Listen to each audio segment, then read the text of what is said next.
Regional IATF gin-endorso na ngayon ni Mayor Beng Leonardia sa National IATF nga ipaidalom sa mas madubo nga quarantine status ang Bacolod City. Samtang mga food delivery riders sa siyudad ginpaidalom sa surveillance testing. Yaring balita ang aton gintutukan.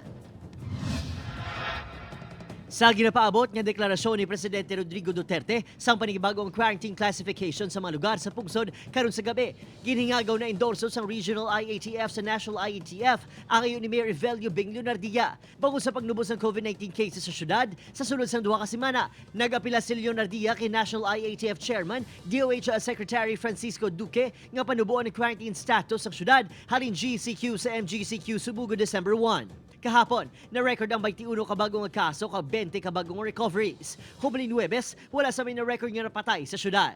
Bango sa istriktong quarantine measures, pila ka magagmay nga negosyante nagapabilin nga apektado. Ang kani, nang maloy man sila sa mga pigado, kay amula ni amon pangabuyan gindula pa nila kay tungod ginsarado ang beach. Wala man mabiligyan sa ngamon nga pangisda kay wala man ekskursyon nga makadto.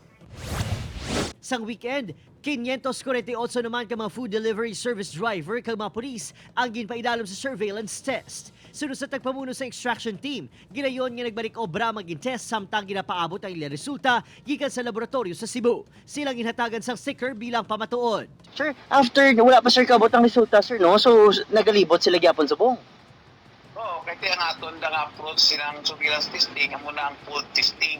Nga sabihin, pagkatapos nila swab, sinang maka-swab and go lang din, makalakat na sila balik sa uga.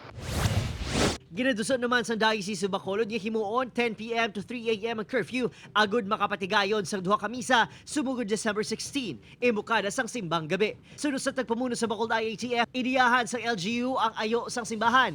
Kagintugyan sa SP ang desisyon nga manginbasihan sa posible executive orders sang alkalde. It is already with the sangguniang paglungsod because the curfew is by way of an ordinance, so it can only be amended also by an ordinance.